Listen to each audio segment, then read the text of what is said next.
வணக்கம். நீங்கள் இணைந்திருப்பது பிரதான செய்திகளுடன்.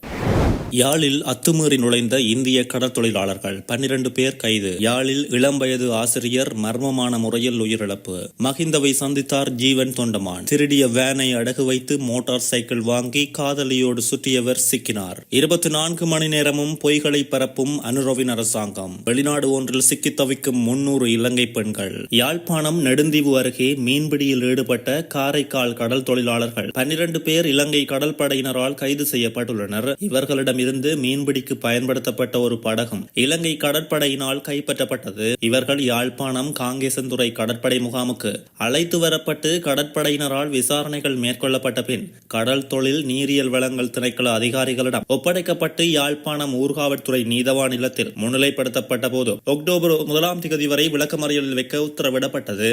புதுச்சேரியை சேர்ந்த 12 கடல் தொழிலாளர்கள் படகொன்றின் மூலம் நெடுந்தீவு கடற்பரப்பில் உள்ள அத்துமீறி நுழைந்து நேற்று கடல் தொழிலில் ஈடுபட்டனர். குறித்த தொழிலாளர்களை இலங்கை கடற்படையினர் கைது செய்ததோடு அவர்களின் படகையும் பறிமுதல் செய்தனர். யாழ்ப்பாணம் சென்ட் பேட்ரிக்ஸ் கல்லூரியின் ஆசிரியர் ஒருவர் நேற்றைய தினம் உயிரிழந்துள்ளார். கரவட்டி மத்தி கரவட்டி பகுதியைச் சேர்ந்த சயேந்திரன் என்பவரே இவ்வாறு உயிரிழந்துள்ளார். இவர் குருநகர் பகுதியில் வாடகைக்கு அறை ஒன்றை எடுத்து தங்கியுள்ளார். இந்த நிலையில் அவரது உறவினர் ஒருவர் நேற்றைய தினம் காலையும் மதியமும் உணவு கொண்டு சென்று கொடுத்துள்ளார். பின்னர் நேற்றிரவு அங்கு சென்ற வேளை அவர் உயிரிழந்து காணப்பட்டுள்ளார். அவரது சடலமானது மீட்கப்பட்டு உடல் கூற்று பரிசோதனைகளுக்காக யாழ் போதனா வைத்தியசாலைக்கு கொண்டு செல்லப்பட்டது. சடலம் மீதான மரண விசாரணைகளை திடீர் மரண விசாரணை அதிகாரி நமசிவாயம் பிரேம்குமார் மேற்கொண்டார்.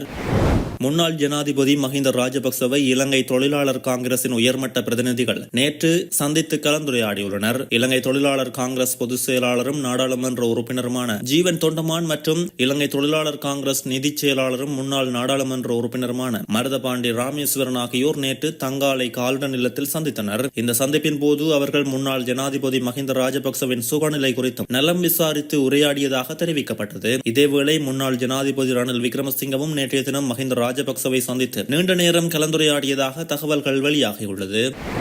கண்டியில் உள்ள ஒரு வாகன விற்பனையகத்தில் இருந்து 7 மில்லியன் மதிப்புள்ள வேனை திருடி மாத்தலை பல்லே பொலவில் உள்ள ஒரு அடகு கடையில் அதனை அடகு வைத்து பணத்துடன் ஒரு புதிய மோட்டார் சைக்கிளை வாங்கி தனது காதலியுடன் சவாரி செய்த நிலையில் சந்தேக நபர் கைது செய்யப்பட்டுள்ளார். கண்டி தலைமையக காவல்துறையின் குற்றப்பிரிவுக்கு கிடைத்த ரகசிய தகவலை தொடர்ந்து கண்டியில் உள்ள DS சேனநாயக்க தெருவில் உள்ள ஒரு உணவகத்தில் பணியாளராக பணியாற்றிய மாத்தலை மடிபொலவை சேர்ந்த 32 வயது நபரே கைது செய்யப்பட்டார். சந்தேக நபர் ராத்ரி DS என அடையாளம் காணப்பட்டுள்ளார். சேனநாயக்க தெருவில் அமைந்துள்ள ஒரு வாகன விற்பனையகம் கடந்த 22 இரவு உடைக்கப்பட்டு விற்பனையகத்தில் இருந்து ஒரு டொயோட்டா நோவோ வேன் மற்றும் தொடர்புடைய ஆவணங்கள் திருடப்பட்டது. அனுரவின் அரசு 24 மணி நேரமும் பொய்களை பரப்புகின்றது எனவும் பொய்களையே கொள்கையாக கொண்டிருக்கின்றது என்றும் எதிர்க்கட்சி தலைவர் சஜித் பிரேமதாச விமர்சித்துள்ளார். அரச தரப்பினர் பொய்களாலும் குழப்பங்களாலும் மக்களை ஏமாற்றுவதில் வல்லவர்கள் என்றும் இவ்வாறான ஏமாற்று செயற்பாடுகளால் தம்மை தக்க வைத்துள்ளனர் என்றும் கூறியுள்ளார். 24 மணி நேரமும் இவ்வாறு பொய் பேசும் அரசு இலங்கையில் இதுவரை இருந்ததில்லை. பொய்கள் மட்டும்தான் அரசின் பிரதான கொள்கையாக மாறியுள்ளது. அண்மை காலமாக போதைப் பொருள் பெருமளவில் கைப்பற்றப்படுகின்றது. இது தொடர்பில் அரசால் பல்வேறு பரப்புரைகள் முன்னெடுக்கப்படுகின்றது. போதைப் பொருள் காரணமாக நாடும் சீரழிந்து வருகின்றது.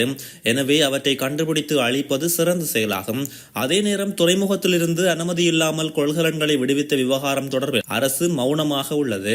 மக்களை ஏமாற்றிக் கொண்டிருக்கும் இந்த அரசுக்கு மக்கள் தீர்ப்பளிக்கும் நேரம் வந்துவிட்டது என்றும் மாகாண சபை தேர்தலில் பொய் மோசடி குழப்பம் ஏமாற்றுதல் ஆகியவற்றை தோற்கடிக்குமாறு மக்களிடம் கோருகின்றோம் எனவும் குறிப்பிட்டுள்ளார்.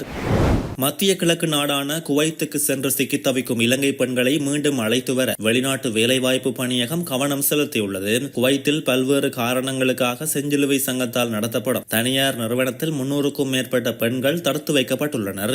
தங்களை உடனடியாக விடுவித்து இலங்கைக்கு அழைத்து செல்லுமாறு வெளியிட்டுள்ள காணொலி சமூக ஊடகங்களில் கவனத்துக்குள்ளாகியுள்ளதாக பணியகத்தின் மூத்த அதிகாரி ஒருவர் தெரிவித்தார். தமது அவலநிலை தொடர்பில் ஜனாதிபதி அனுரகுமார் திசாநாயக்க மற்றும் வெளியுறவு அமைச்சர் விஜித ஹேரத் கவனம் செலுத்த வேண்டும் என காணொலி வாயிலாக குறித்த பெண்கள் கோரிக்கை விடுத்துள்ளனர்.